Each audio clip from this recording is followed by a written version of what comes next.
Guys, now we're gonna take this walrus anchor position and we're gonna go into the full guard.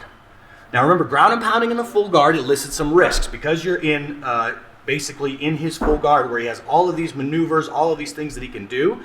You are taking on a little more risk than other positions. Now, you have to figure out, is that risk worth it? Can I mitigate that risk with this style of opponent? There's a lot of questions you have every time you're in somebody's guard and you're ground and pounding.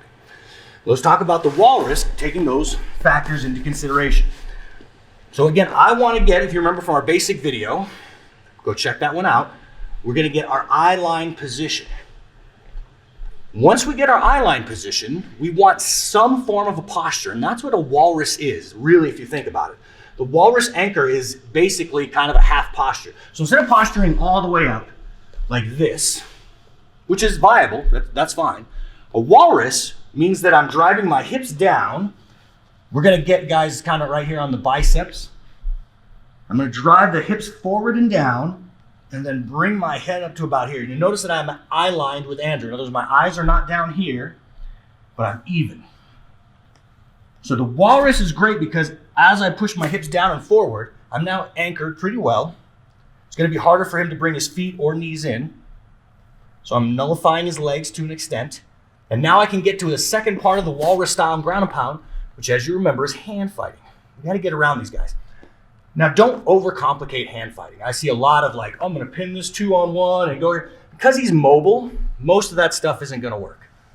You can have a perfect hand pin and all these great things, and then he just moves his head, 15, 20 degrees and you're gonna miss. So the most important thing with hand fighting is getting on top. So we'll start in the biceps. I'm gonna get to the walrus, and all I'm trying to do is get on top of his hand. Once I'm on top of his hand, if he tries to break out of that hand grip for whatever reason, as soon as he's doing this, it's very easy to deliver the strike. If I just want to let go, I'll go this side. If I just want to go here and let go, that's fine as well. But notice that the walrus, I'm picking myself up, and again, head movement is key. I'm then dropping my head down as I hit.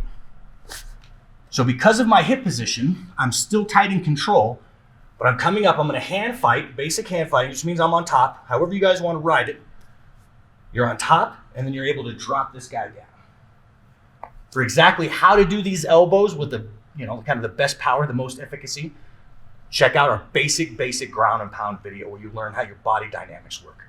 But for right now, you get your takedown, you get a good control position here.